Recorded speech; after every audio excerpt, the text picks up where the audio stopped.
sometimes we're almost there, but if we just flip flop what we're thinking, we get the rest of the way. You remember the Etch-a-Sketch, you write something on it, you shake it, and it Yeah. disappears. That's what happened inside my head. Hey, it's your host, Michael Dargie. I interview a lot of people on the show, but since 2006, my creative agency has been helping artists, entrepreneurs, and businesses like yours find, shape, and share your story so everyone gets it. In April 2025, my first book is being released that goes through the method I use called Branjitsu. No, there's no fighting. It's not that kind of jitsu, but there is a really great and cheesy metaphor. Visit branjitsu.com, join the list for my book, Branjitsu, Move Your Brand from Meh to Memorable. In this episode, David Blake talks about the dangers of losing human connection in an increasingly digital world. He shares his Flip Flop philosophy for bringing Human-Ness back to business and finding balance through the power of saying no. Please welcome David Blake to the RebelRebel Podcast. Welcome to the RebelRebel. I'm your host, Michael Dargie, and somewhere around the world for me is David Blake, the Flip Flop Philosopher. How are you, David? I am fantastic, sir. Thank you very much. Oh, thank you. Thanks for joining us. So just because I just love to know where people are from, where are you right now? Not specifically, like we don't need to know your street address, but I am from Chicago. I live in Florida. I am currently in Chicago. So the long way around that question, yes, yeah, as a traveler, I pop up everywhere. awesome. Yeah, I guess. I mean, flip flop, is that the footwear or is that just, you know? Yes, it actually covers. That's the beauty of this philosophy. It Yeah. covers all of it, the footwear, the way of life, and also the the mind frame. Okay. Sometimes we're almost there, but if we just flip flop what we're thinking, we get the rest of the way. Interesting. Okay, so let's talk about that. So bring us up to speed on David Blake's world. What do you do? Who do you do it for? Why do they care? Why do you care? Like what is it? What's today for you?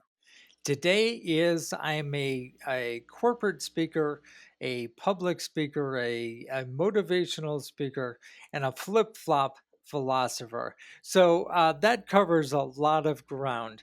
Everything from being on stage, coaching, facilitating a retreat, and helping people get from distraction to action, and Uh, hopefully along the way bringing humanness back to business.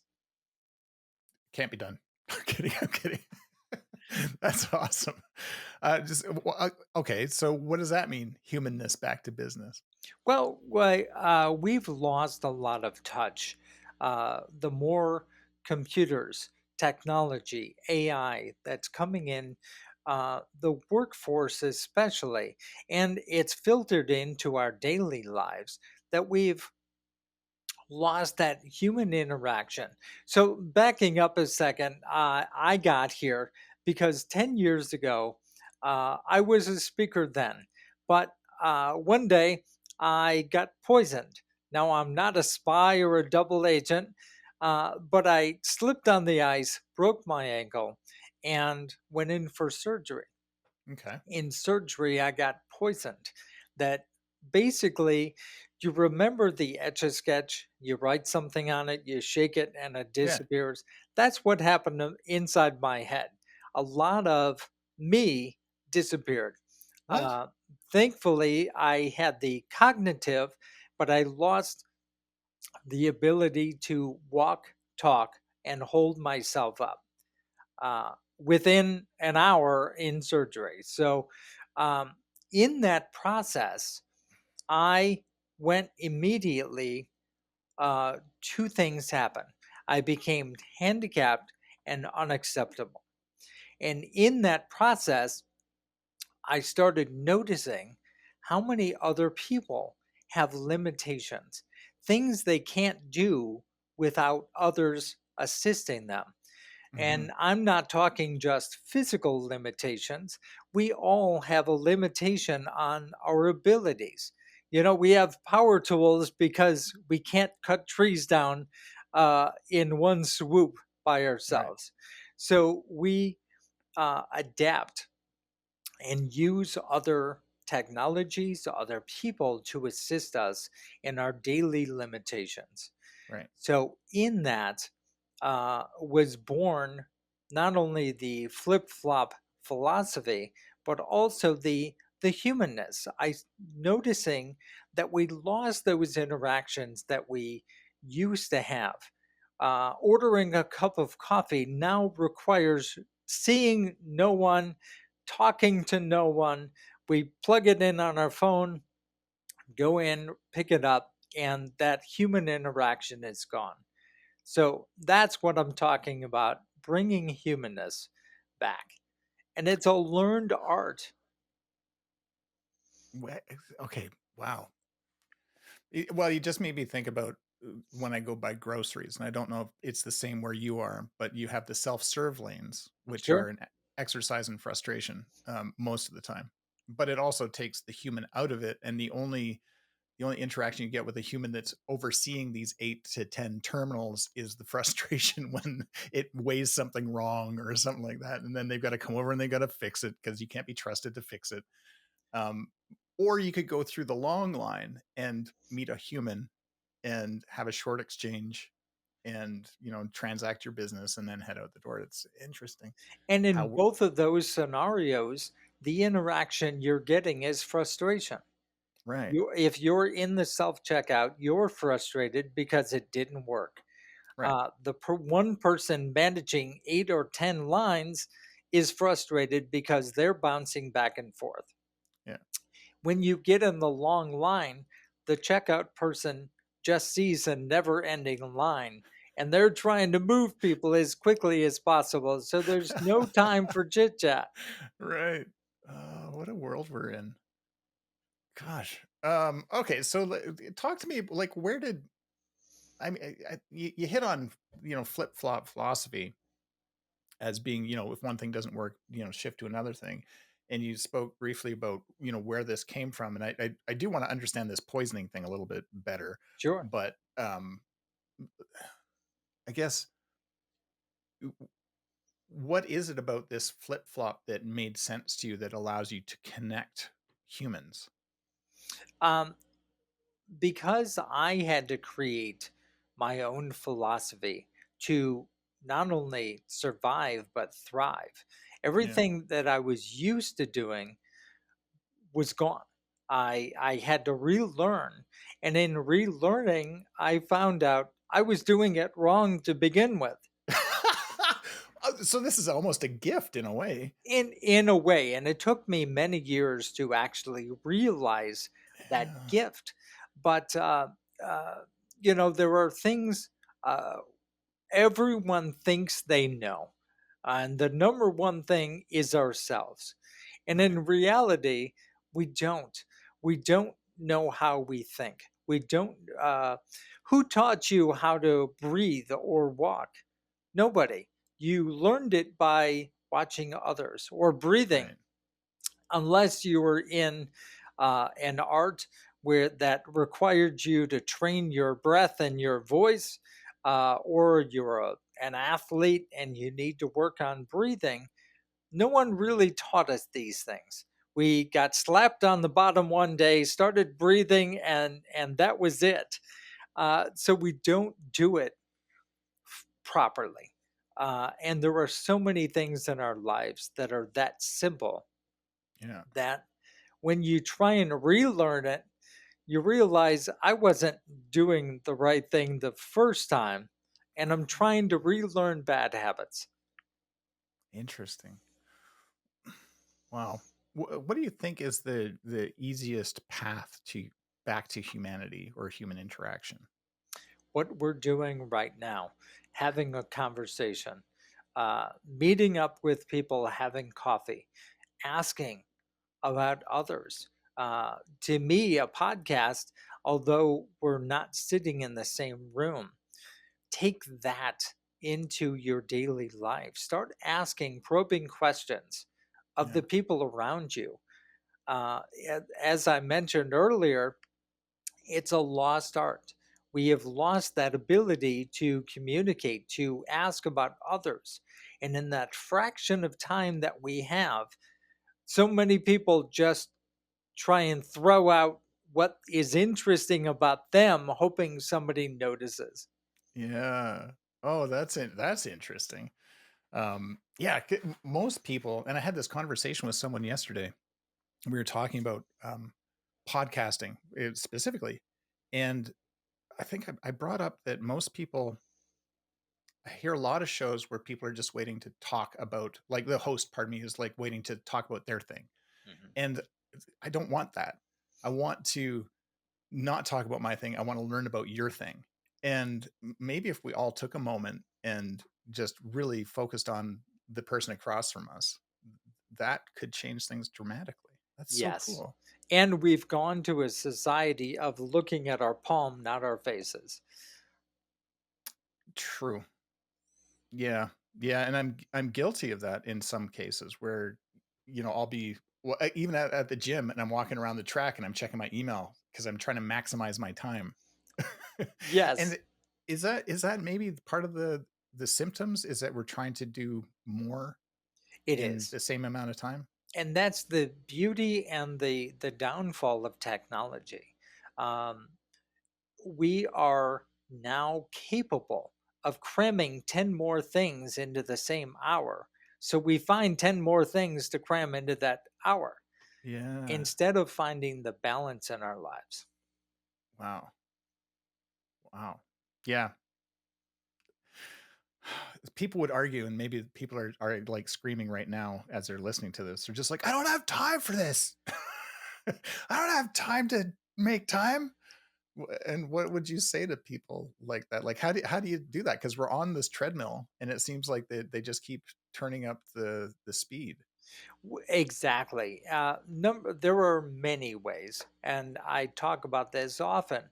Number one, most of the time you can say no. I understand work constraints come up, other things, but Mhm. if you step back and look at how many things you've said yes to in your day or put on your own schedule, um, number one, maybe they can't all get done. Number Right. two, maybe you're prioritizing it out of place. So I have created for me a 10-10-10 plan. And I'll explain that. In a month, we typically have 30 days. Yeah. So some a little longer, some a little shorter. Sure. In that time, our society has built in 8 days off, weekends. So it's not always true, and many people have to work 2 and 3 and 4 jobs just to keep up now. So Mhm. you have to find the balance that works for you. But in what I am doing, I try and do 10 days of being on the road, being with a client, being out on stage. 10 days are my um, creating days. Those are the get things done. And 10 days are for me to recoup, travel, and get some of that relaxation back, meeting with friends. Now, Wow. the first thing people say to me is, how do you do 10 days in a month?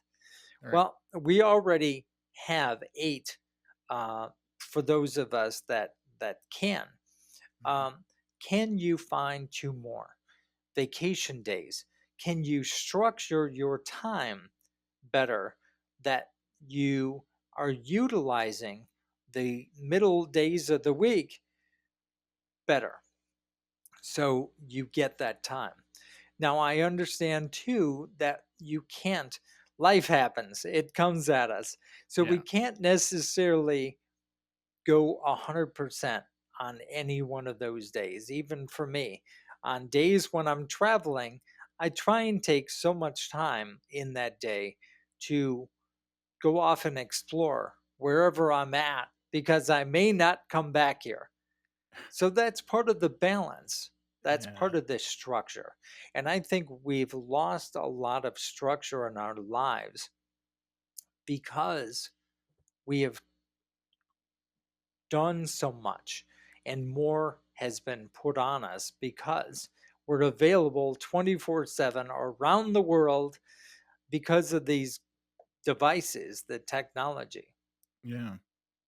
Well, something that sort of popped into my head as you're saying that is, and again, I'm just a long way around, but companies, corporations, the because we live in a very call it dynamic environment, a dynamic capitalist environment where every quarter needs to see an improvement. Mhm. Um, and I wonder if that isn't the overarching driving factor in all of this, that they're getting pushed by their shareholders to improve all the time, or be more profitable, so that gets pushed down to us, being we've got to buy more, we've got to do more, we got to see more, we got to, is that, does Absolutely. that track at all? It does. And, our workday, uh, the big C word that came about COVID, that turned our worlds even further upside down because now people are working from home that weren't before.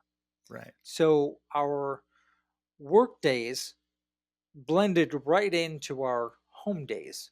Right. And there is no separation, causing that supervillain work life balance to come in and suffer our days. Yeah. Our Instead of going for a walk, we go back to our desk and say, "Well, let me get a head start on that report. Well, let me make that email." And we've stopped having that separation. Yeah. Even if you are still going into an office or a workplace, that technology is following you home. And that's Right. when I say sometimes we have to say no. Yeah. Um, if you're going to a workplace, when you leave that workplace, have something scheduled for you. Have something already. And this is where the structure and why the 10-10-10 I was about to works. ask. Yeah. Because when you structure your weekend, for example, all of a sudden, it isn't just doing whatever happens to come up, whatever chores, but if you're planning that, okay, I'm going to spend so much time going for a walk, Right. clearing my head. You start to move some of those weekend chores to other times and prioritizing how things get done, what gets done, and what's most important. And although we dive into things like Netflix or binge eating, um, those are the distractions I'm talking about. Yeah. uh, I get it, we all need a break, but adding a little structure, making you the client. For example, I was saying on your way home, what is that one place you pass every day on your way home that you say, one day I'm going to go there? Is it a park, a restaurant, a hobby? But you keep saying one day. Make Uh, today the day you pull in. You're not obligated to buy anything, but pull in. See if it is what you thought it would be and start adapting things in that way instead of suddenly filling your time with, well, I'm just going to take 10 minutes and 3 hours later, you're 4 episodes in. yeah. Oh man. I love that. What a, that is such a great piece of advice, because I can imagine people in my mind's eye right now, whether they're on the train, they're driving, they're walking, they're listening to this, and there's that for everybody. I think, oh, Mhm. maybe I'm going to go take this jujitsu class, or maybe I'm going to go do a spin class, or oh, I always wanted to try out this new Vietnamese restaurant. Like that is just so Right. cool, because we don't do these things for whatever reason. And I think this is a fun segue to talk about limitations, these limitations that we put on ourselves. Yes. Um, and I don't know who said it. Somebody way smarter than me said that if you accept your limitations, they're yours. And Correct. uh, I thought that was. interesting thing. I wonder if you maybe could talk a little bit about what those limitations might be or how you could tackle those. Absolutely. Number one, I call it taking 100% responsibility. Whatever happens in your day, yes, life comes at you. A car crosses the lane and ends up in your lane. There's a lot you can't do in that moment. But were you distracted when that car came in your lane? Are Right. you, what is your responsibility in that? Are you a good driver? Uh, Take that into other aspects of our limitations. We talked about limitations and relying on one another, relying on other tools. Those limitations, uh, we start shying away from things because we think, well, I don't want to ask for help. Well, it seems impossible, so why bother? Right. These things rattle through our head, whatever the limitation is. Yeah. Awesome. You're in Chicago right now. I am. I don't know Chicago. The only thing I know about Chicago is Del Close used to run an improv company there, and it was the birthplace of some really great comedy. Yes. Um, is there a place that you love to go in Chicago? There are many. Okay. You're a theater guy. There are over 100 theaters of different sizes in Chicago, Wow. comedy clubs, Second City. Yeah. You're getting into that improv, and those are great. The neighborhoods, being a tourist in your own town, you can find absolutely amazing things just by looking around. And that goes back to the stop on your way home. How many times have you driven somewhere and just you were focused on where you were going and Mhm. missed all of those things? Get Yeah. out and walk around. Uh, Look at all the things you're passing. So for me, Chicago is an unending exploration. Oh, that's so cool. So let me, and I think that you've already answered this, but maybe there's a different answer lurking in the wings when I frame it this way.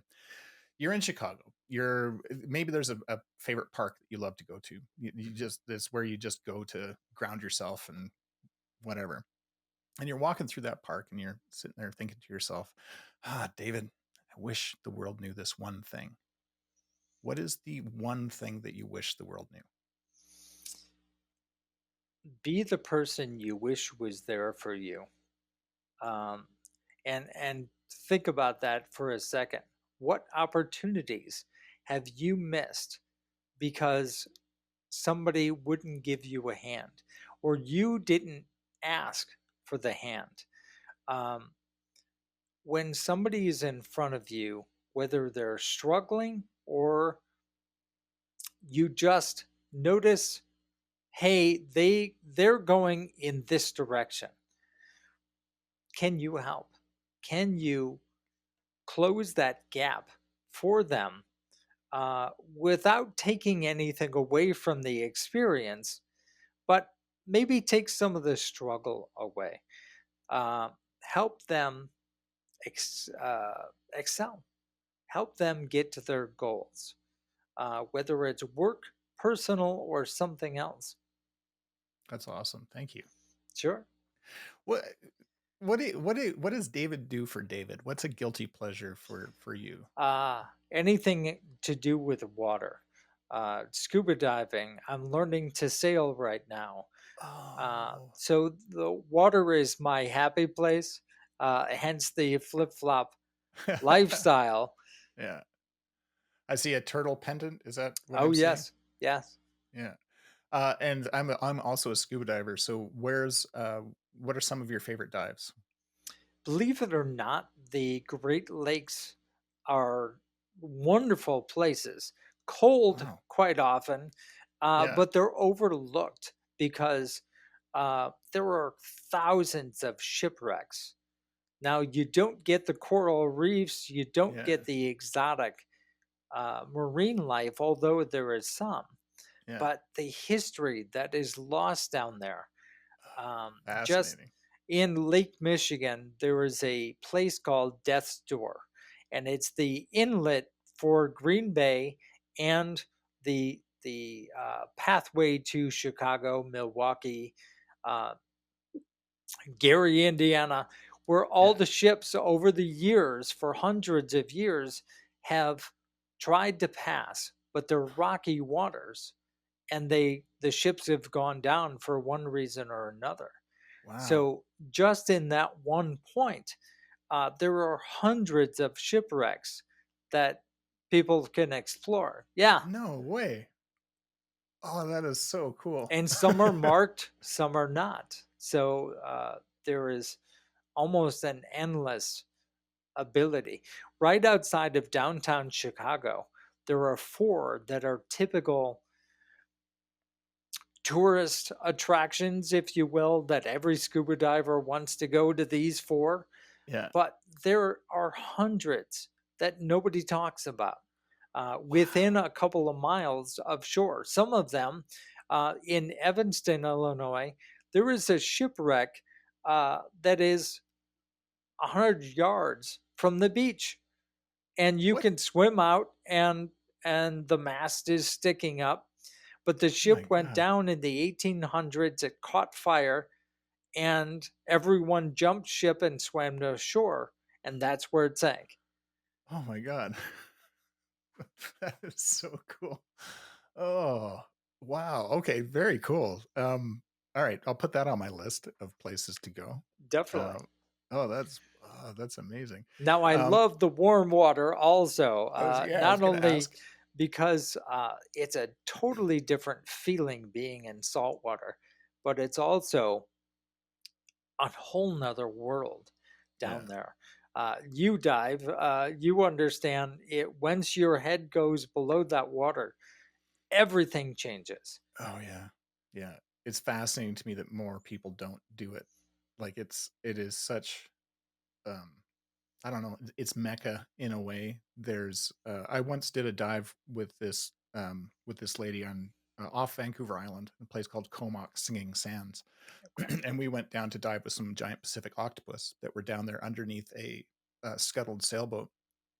And the fascinating thing, we came up we're 80 feet down, so we didn't have a lot of bottom time, as you would know, but we Okay. came Sure. up to decompress. We are hanging out at 15 feet, and she goes, and I forget what she just did this, and then she rolled over, and she was hovering there at 15 feet, looking up at the surface as the sun set. Oh, And nice. my God, man, like, because you can hear your bubbles, you can hear your Yeah. breath, you see the bubbles going up, you see the sun going down, you're connected in a way to this planet that most people have never experienced. And I'm like, that rocked my world. Like, so yeah, as soon as you put your head underwater, it's so damn. It's nice to know that you also feel the same way. I do, and that also goes to show we don't look up enough in our daily life. We keep our head down. We don't notice some of the buildings, some of the sunsets, some of the Yeah. activity, the life that is going on above waist level. And when you're in the water, obviously you're looking below. Yeah. How far, how deep is it? What's coming at me? What am I going to find? But that ascend back up to the surface, you can see some amazing things. I was Yeah. in the water on one trip, and a storm blew in while we were underwater. So we saw the flashes of lightning. Oh my God. Yeah. And that, because it refracts in the water, it's a whole different, it's like a fireworks show. Unreal. Oh my God. That's so cool. Look But around your life and see the amazing things nature alone gives us. well, and then it's no surprise to me that you're learning to sail, because that is also, you're in the moment, you're in nature. There's, nothing but you and, you know, flying through space on this crazy rock. Being propelled by Exactly. wind. Oh, that's cool. Right. And there is so much to learn there. I developed some retreats based on communication through underwater exploration. So in order to bond people better and in order to increase our communication, underwater you have to do signals, Yeah. uh, so people understand very precisely. So the same hand signals are true in Canada as in Australia. uh, right. Yeah. I'm okay. you know um, and we miss that in communicating with one another. So that is one element, is taking them underwater on a shallow dive, 8 to 10 feet. But Very cool. you have to be able to communicate with one another and get your message across. So, is your message getting lost when you're talking to other people? And then we go on a sailboat where they have to work together on a short learning how to sail as a group. Oh my Um, God. and it brings it all full sail. Holy moly. That sounds extraordinary. It is the bonding time, but the also, uh, I call it identifying team member talents. You have no idea what the people around you are capable of until you take them out of the familiar situation and start finding out. 64% of us are not working in a career we went to school for. Right. So, what are we trained in and not doing? What do we do in our spare time that nobody sees at work? Wow. Yeah. John is really great at knots. Who knew? Yes, or taking charge. Right. What often happens on these excursions is the person who normally is the leader and takes charge and is the one everyone turns to, when they're on a sailboat or underwater and everyone turns to that person, quite often they go, not me Yeah. this time. Right. And Far out. somebody else will step up.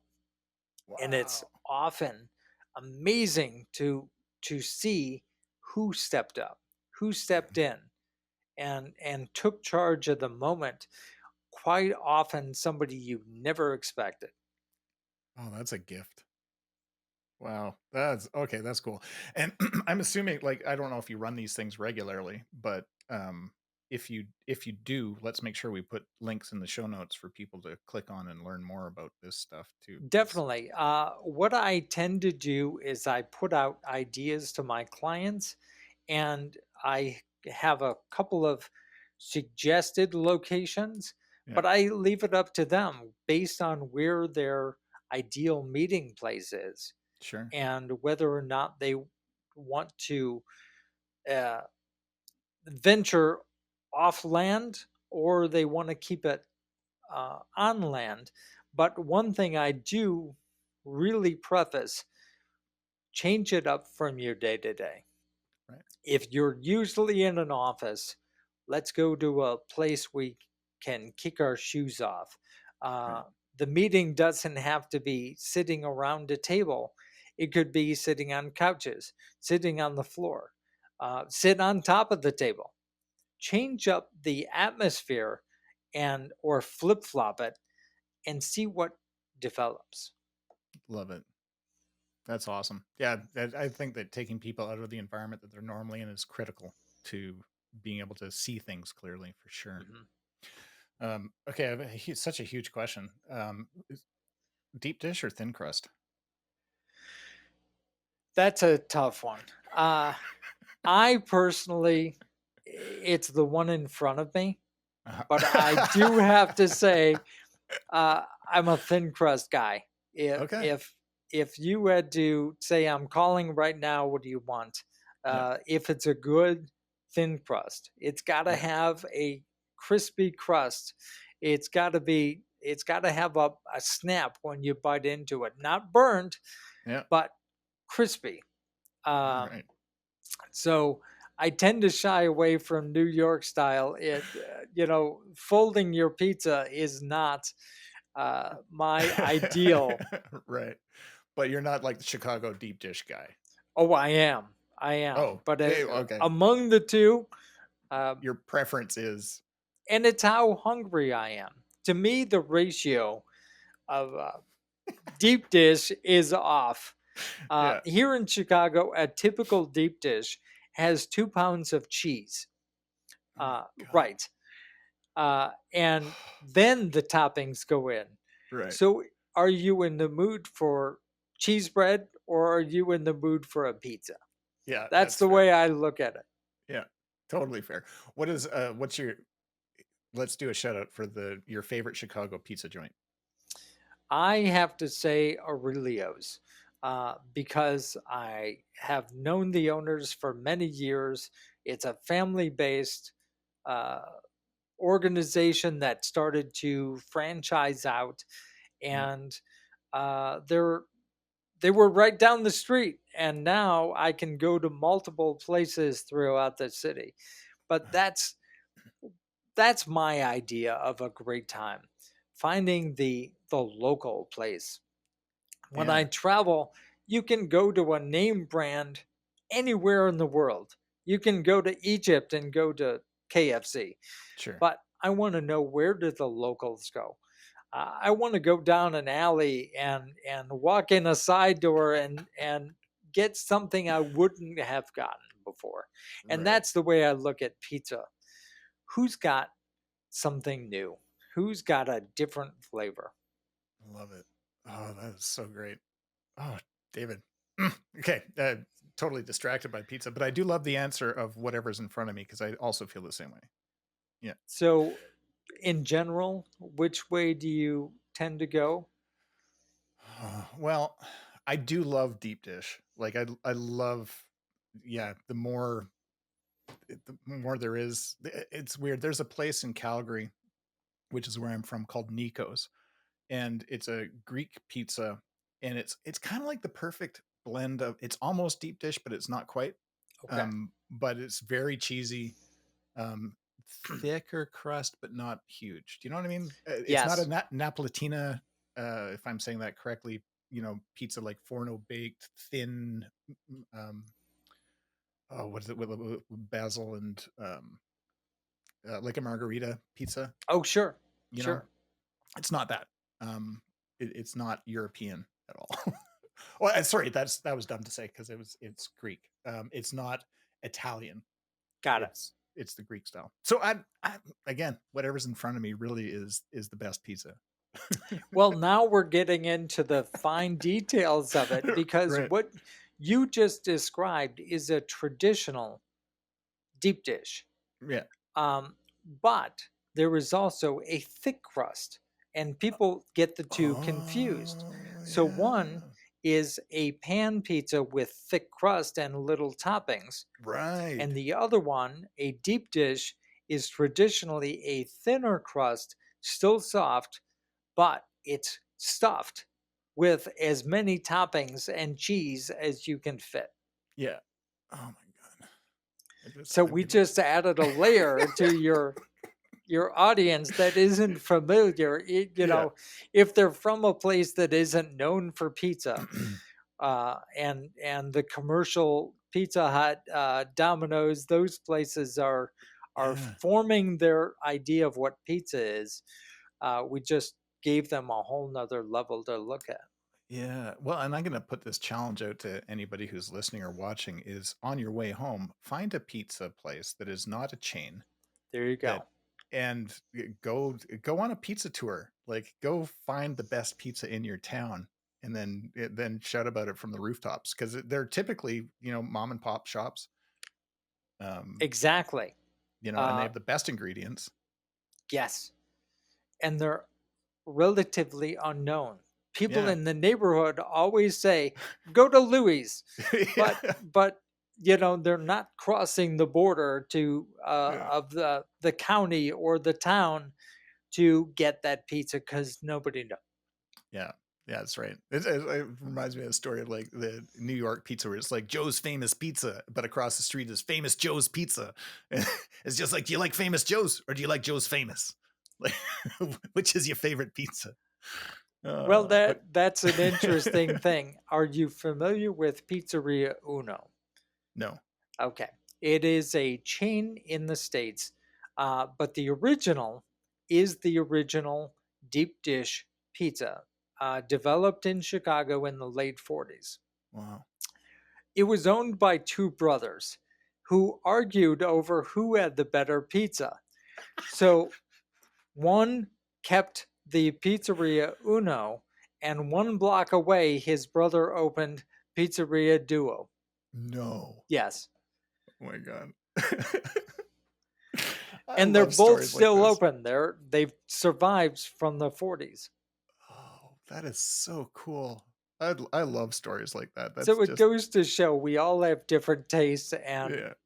if don't necessarily follow others if you think you've got a great idea. Yeah. Same thing with burgers. I'm going to go just to completely go off the rails here, but like we've got several burger places in Calgary that are outstanding. Stay away from the chains because these little burger shops are like, oh man, like it's like it's religion in a way. So maybe look for burgers. Look for whatever you look away from a chain, at least for a month. Yeah. We get caught up in the commercialism, we get caught up in the ease. Easiness. Yeah. That's it. Yeah. But what's next door? What's behind them that doesn't have as big a sign? Love it. Surprise yourself. Open your taste buds, whether it's burgers, pizza, Thai, you name it. What is there that you haven't experienced? And Oh, then so experience the why. yeah. Why did they begin? Why are they the best barbecue in the state? Yeah. I talked to the owners. We ended up there's an Indian food place that just opened close to us. And I think it was like this tiny little hole in the wall place. And I walked in, I was the only white guy there. And I'm just like, oh, this is gonna be good. Yeah. And it was. It's like our favorite Indian place of all time. Anyway, I digress. Let's not stop talking about food. Yes, I can. I'm a foodie, and when I travel, that becomes the course of action. Where are we gonna eat? Love it. I love it. This has been such a fun conversation. We've gone all over the place. It's so great. Um, what's something that what's something that people don't know about you that you wish they did? Boy, that's I feel like because I'm on stage, everyone knows every detail, Yeah. And and uh, there are so many things that my wife has mentioned, and close friends will be at a function, and somebody will say, "I had no idea Dave was that outgoing," and I go to another friend's house, and somebody will say, "Man, Dave's really quiet." So there are different sides of Dave depending on what's going on. yeah. So I guess that's it. Is Dave's a chameleon, and I adapt to my surroundings. Oh, very cool. Thanks for that. Um, there's people out in the world, David, that are they're embarking on a new adventure. They're who knows what that is. Maybe they're starting a new business. Maybe they're deciding to write their first book. Perhaps they're going to become a speaker or an actor, or they're going to start a pizzeria. Doesn't matter. We I call these people rebels in waiting because they're just about to. It's like literally the foot off the ledge. Um, what advice would you have for them with all of your experience, everything that you've seen? Yeah, how would you help them? Number one, yes, you can do this. Number two, don't be afraid to ask questions. One thing I see with entrepreneurs and a lot of CEOs is they get trapped in the cycle of, well, you started a business, you must know it all. Right. You're the president of XYZ company. You must know everything there is to know. And unfortunately, that becomes their limitation because now they can't ask because they look or they feel like they can't admit, I don't know something. Right. So if you're starting out, follow somebody that's already done it and ask questions. Get as close to them as you can.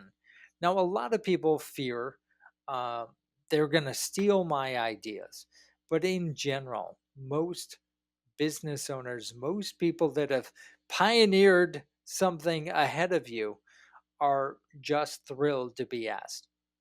Wow. That's outstanding. Thank you so much for that. That's great. Yeah. Ask, ask, ask.